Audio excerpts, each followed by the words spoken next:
കുറേ നാളായി ഞങ്ങൾ വീഡിയോ കാണിച്ചിട്ട്. പിന്നെ വെറൈറ്റി വീഡിയോ ഇട്ടാണ്. നമുക്കൊരു മസാലപ്പൊടി പെരുംജീരകം കൊണ്ട്, പെരുംജീരകമാണ് ഏറ്റവും കൂടുതൽ അതിൻ്റെ കണ്ടന്റ്. കണ്ടില്ല? ഇത് എത്ര പെരുംജീരകം? 200 ഗ്രാം പെരുംജീരകം, കുരുമുളക്, അണ്ടിപ്പരിപ്പ്, കരയാമ്പൂവ്, ഏലക്കായ, പിന്നെ വേപ്പിൻ്റെ ഇല. അണ്ടിപ്പരിപ്പ് 50 ഗ്രാം, കരയാമ്പൂവ് എത്ര 10 ഗ്രാം, അതുപോലെ ഏലക്കായ 5 ഗ്രാം. ഇതൊരു ടീസ്പൂൺ കണക്കാണ്, ഒരു 3 ടീസ്പൂൺ. ഇത് ആദ്യം എന്ത് ചെയ്യുന്നത് അറിയാം? ഇതെല്ലാം സെപ്പറേറ്റ് വറുക്കണം. വറുത്തിട്ട് പൊടിച്ചു കഴിഞ്ഞാൽ ഈ പ്രോസസ്സ് അവസാനിക്കും. ഈ വേപ്പിന്റെ ടേസ്റ്റ് കൂടും. അപ്പൊ നമുക്ക് ഈ പൊടി മസാലപ്പൊടി ആണെങ്കിൽ ഇറച്ചിയിലിടാം, മസാലക്കറിയിൽ ഇടാം, പെരുംജീരകം മസാലപ്പൊടി. കുറുമക്കറിയിലൊക്കെ ഇല്ലേ, അതിലാണ് കൂടുതൽ ഇടാൻ പറ്റും. ചിക്കനിലൊക്കെ ഇടാം, പക്ഷെ കുറുമക്കറിയിലാണ് നമ്മള് വെജിനെ നമ്മള് നോൺ വെജിന്റെ ടേസ്റ്റ് കിട്ടാൻ വേണ്ടി ചെയ്യുന്ന പരിപാടി. മസാലപ്പൊടി കട്ടിയല്ലോ, അണ്ടിപ്പരിപ്പ് ചേർക്കണ കാരണം കൊഴുപ്പുണ്ടാവും കറി. അപ്പൊ ഇത് കൊണ്ടുപോയി ആദ്യം സെപ്പറേറ്റ് വളർത്താം. അടുപ്പത്ത് വെച്ച് സ്റ്റൗ ഓണാക്കി. ഇനി അതിൽ കുറച്ച് വെള്ളമുണ്ട്, അത് വെറ്റി കഴിഞ്ഞാൽ ആദ്യം നമ്മൾ പെരുംജീരകം വറുക്കാനായിട്ട് ഇടും. അപ്പോൾ നമ്മൾ പെരുംജീരകം ഇട്ടു.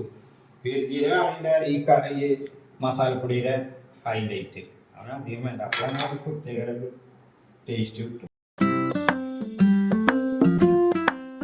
ഇത് മൂത്തു നല്ല മണമൊക്കെ വന്ന് നല്ല അപ്പൊ ഒന്ന് വാങ്ങി. ഇനി അത് കഴിഞ്ഞിട്ട് കുരുമുളകും ഏലക്കായും കരയാമ്പൂവും ഒരുമിച്ച് വന്നത്. കുരുമുളക് പെട്ടെന്നാവും. നന്നായി മൂത്ത് കണ്ട പൊട്ടി തുടങ്ങി ഏലക്കായൊക്കെ. ഇനി നമ്മൾ അണ്ടിപ്പരിപ്പ് ഇടണം.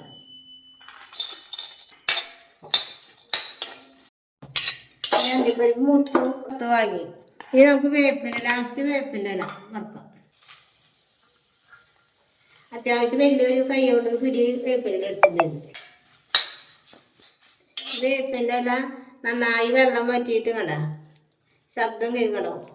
ഇങ്ങനെ പൊടിച്ച പൊടി കണ്ട, കൈ കൊണ്ടിട്ട് പൊടിച്ച പൊടി അതുപോലെ വെക്കണം, അല്ലെങ്കിൽ പെട്ടെന്ന് നാശം. വേപ്പിൻ്റെ ഇല നന്നായി വെള്ളം വറ്റിക്കണ്ട, കണ്ട പിടിച്ചാലും പൊട്ടു. ഇതുപോലെ ആവണം കണ്ട, ശബ്ദം കണ്ട ഇതുപോലെ ആവണം. ഇനി നമുക്കിത് എല്ലാം കൂടിയിട്ട് പൊടിക്കാം ചൂടാറിയിട്ട്. പെരുംജീരകം മസാലപ്പൊടി തയ്യാറായി കഴിഞ്ഞു. കണ്ടില്ല? ഇതുപോലെ വളരെ നൈസായിട്ട് പൊടിക്കുക. എന്നിട്ട് നമ്മൾ ഏതിനെ സൂക്ഷിക്കുന്ന വെച്ചെങ്കിൽ ജാറ്, നിങ്ങൾ ഏത് ജാറ് സൂക്ഷിക്കുന്ന വെച്ചാൽ നമ്മൾ അധികം സൂക്ഷിക്കാനുള്ള ചില്ലിൻ്റെ ജാറിലാണ്. അത് വളരെ വൃത്തിയോടുകൂടി ചില്ലിൽ ജാറാച്ചാൽ തുടച്ച് വൃത്തിയാക്കി വെക്കണം, അല്ലെങ്കിൽ പെട്ടെന്ന് നഷ്ടം. ഇതിപ്പോൾ ഇങ്ങനെ ക്ലീനായി വെക്കാതെ 2-2.5 മാസം വരെ ഒരു കുഴപ്പമില്ല.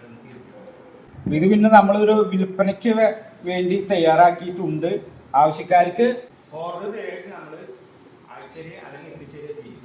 അപ്പോൾ എല്ലാവരും ഈ സാധനം സ്വന്തമായിട്ട് ഉണ്ടാക്കാൻ പറ്റുമെങ്കിൽ ഉണ്ടാക്കി നോക്കുക. അതിൻ്റെ റിസൾട്ട് കമൻറ്റ് ബോക്സിൽ. അപ്പോൾ ഈ പൊടി എല്ലാവർക്കും ഇഷ്ടമായതെന്ന് കരുതുന്നു. ഞങ്ങൾ വീഡിയോ ഇടാൻ കുറച്ച് ഗ്യാപ്പൊക്കെ വന്നിട്ടുണ്ട്. എന്നാലും നിങ്ങൾ ലൈക്ക് ചെയ്യാനും സബ്സ്ക്രൈബ് ചെയ്യാനും ശ്രമിക്കണം. കാരണം നമുക്ക് വളരെ ചെറുതായിട്ടാണ് ഇത് ഓടിക്കൊണ്ടിരിക്കുന്നത്. നിങ്ങളുടെ സഹായം നിങ്ങൾ അതിനൊരു വേഗത കൂടുന്നു. അപ്പോൾ എല്ലാവരും ഇതെല്ലാം ഒരുമിച്ച് ചെയ്യുന്നു വിചാരിക്കുന്നു. എല്ലാവർക്കും ബൈ.